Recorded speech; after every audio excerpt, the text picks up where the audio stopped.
Hey everyone, Dinuka here. In this video, I'm going to give you a quick overview to pipelines and how to get started with pipelines with some real-world scenarios. There's going to be a couple more videos in pipelines to come up after this, simply because it's quite a big feature and there's a lot to cover in this. But I'm going to give you everything that you need today to get started with pipelines and to actually start using that in your business. So in NinjaPipe, I'll make myself a little smaller here. I'll put myself over here. If you go to the pipelines option over here, you'll be greeted with something like this. So essentially, this is your overview page for all of your pipelines. You can have multiple pipelines at the same time. Now, what is a pipeline? Pipeline is essentially a Kanban view with different swim lanes that you can drag certain things over. Now, for example, in a real-world scenario, this would be something like a hiring pipeline. For example, you want to have different candidates move from interview stage to hired stage, or you can have leads. For example, new leads who are coming from an ad, you want to move them across to a booked meeting stage. You can track when they have a meeting coming up, or you can track when they convert.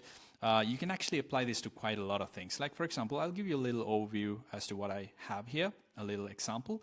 Now, pipeline actually looks something like this. You got different swim lanes. You can add as many as you want. You can mark a certain stage as 1.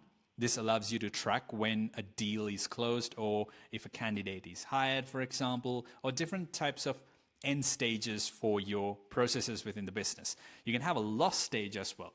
Now, lost stage means you pretty much dropped this particular item from being proceeded forward with. For example, a lead who will not close and essentially unqualified, or you don't wanna, or you lost the deal. That's sort of where that lands. And then you can have different types of values attached to different stages as well. So this allows you to track the value of an item and things like that. Now I'll go back a little bit. I'll show you how to create a pipeline. If you click on this button over here, you will be greeted with 3 types of pipelines: general pipelines, people pipelines, and deal pipelines. Now, what's the difference? It's essentially the same feature, but what differs is what fields you have in each item, right?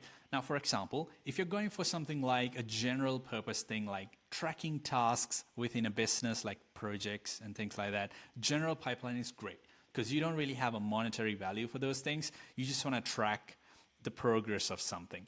But if it's something like hiring or leads and things like that, or like a sales process, people pipelines are great for this, because you can literally see the contact and who's working on this, like the sales rep who's working on this lead, and the monetary value of this and things like that. If it's a deal, like you don't want to attach it to a single person, and it's more of like a company, like a deal, essentially like an umbrella deal that's having a lot of people involved, deals are great, right? Deal pipelines are great for that. So I'll go with something like people pipeline for this one, and I'll call this, I'm typing with one hand, by the way, I'll call this leads from IG, right? So I'm just gonna go ahead with the default pipeline stages here. You can go ahead and add new stages if you like, and then create this pipeline. So when you do, you greet with this empty pipeline, and you can also customize all of these. For example, I'm just going to call this new leads and hit save. And by the way, you can also customize the color over here. You can make this a different color. And same for this. Qualified is great. I think I'll keep that. I'll say meeting booked for this one, and I'll make this blue. Oh, actually, I've got a blue already. I'll just make this pink. Save this, and converted is great. I'll also add another stage saying unqualified. Man, it's hard to type with one hand. Unqualified. So I'll just call this unqualified, make it red, hit save. Right. Now I've got my stages set up. The next thing you gotta usually do, is go to settings and then customize a few more things. You can go to pipelines. I'll show you a couple of things in here. Now, remember what I told you about one stage and lost stage earlier. Here's how you configure that. If you actually mark the one stage on the actual success stage of your pipeline, that'll be considered the final stage for that particular item. For example, in my case, it's converted. Converted is where I want to track the successful ending for an item, the life cycle for an item.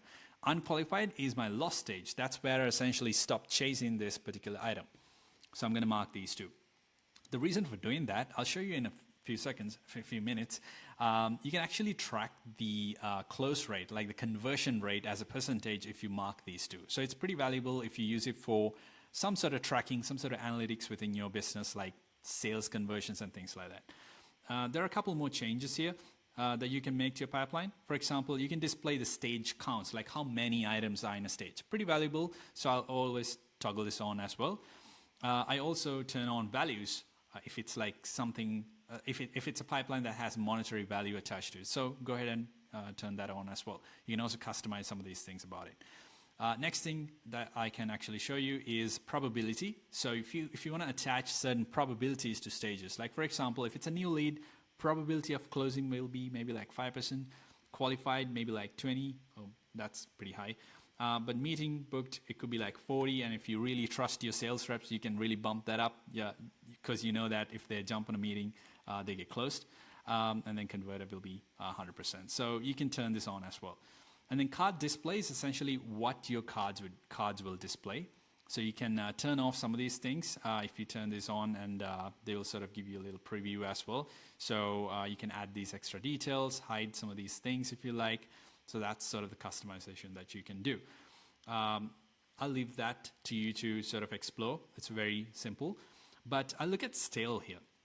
Now with stale setting, you can actually mark certain stages with stale days. Like for example, new leads, if you want your sales reps to immediately talk to them, you can set the stale to be like 1 day and critically stale to be like 2 days. Like for example, if a lead lands on your new leads column, and if someone hasn't spoken to them or there's no activity on that, it becomes stale after 1 day. And it's going to show that as well. It becomes critically stale if nobody talks to them for like 2 days. That's essentially what I've configured here. Same thing over here. Maybe I'll give a little bit more space here for the sales reps. Meeting booked, maybe 1 day, like becomes critically stale after 2 days. So this allows you and your sales teams to really look at it and see which leads are going stale and what we need to immediately do to fix that. And then there are a couple more things that you can do for permissions and column orders. So I think that covers pretty much the most important things for your pipeline. So with these in place, you'll see that it's actually showing the monetary values. I'll go ahead and add some leads. So I will add someone from my contact, myself, and I can use the contact name as the title as well. I'll go ahead and add a priority high, and I'll say this lead is worth $5,000. I'll assign it to one of my team members as well. And then I can set a due date for this lead as well, for example. That's pretty far in the future, so I'll make it 23rd. And you can add attachments, maybe some tags, and add that item. So when you do that, you can immediately see the stage also calculates the lead's value, and that is marked here. So now I mentioned the conversion rate earlier, so I'll show you how important that is for sales teams. So if you go over here, you'll see my stages show up here, and the conversion is 0. I'll go back in here. I'll drag this to my 1 stage. If I drag this to my 1 stage and go back, you'll see that the conversion is now at 100%. Now this is great to actually have a bird's eye view of how much of a conversion you have in your pipelines, and that's great for like sales or anything people or deals or monetary involved. That's really great to have. So that's the reason that I added that over there. This should get you started with pipelines. There's going to be a couple more videos that's going to come out with regarding pipelines and essentially automations with pipelines as well. This should get you started with pipelines right now. But I'm going to give you a quick overview as to how automations work. So if you head over here, I'll give you a little shortcut to create automations very easily with no technical experience needed. You'll see a little robot icon over here. If you click that, it's going to show you some triggers related to pipelines. Like for example, this particular automation will kick off if an item is added to a certain pipeline, or when an item is updated, or when an item moves to a different stage, and you can mark which stage that is, or when an item is won or lost. Now this is great if you want to track when a deal closes. You can kick off like an email or like a Teams comms message, or you can do a couple more things. As you can see, there's a bunch of actions that you can kick off when an automation triggers. There's a lot that we keep adding every day as well. Like for example, in this case, I'm just going to notify my team, and then I'm going to send an in-app notification to all my team members, and maybe I will create an invoice, right? I'll just go ahead and hit next and click create automation. Now look what happens. You don't have to do anything. NinjaPipe will create all the automations for you and you'll just be landed there. All you have to do is just fill out all the information on the actions. Like for example, which channel that you want to shoot this message to, the webhook for that, and some of the dynamic parameters can be included here. Like for example, like the item's name, like item value maybe can be included in this message, and you can type out some message over here and then you can hit save.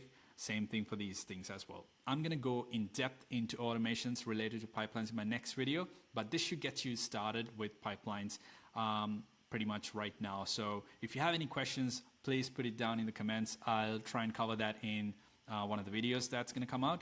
I'm going to have videos coming out in the next couple of days, continuously pretty much covering all of these things related to NinjaPipe. So thanks so much guys for watching. Hit the subscribe button and hit the bell notification button if you want to be notified for all the new NinjaPipe videos. Thanks so much. It's Dinuka. I'll catch you in the next one.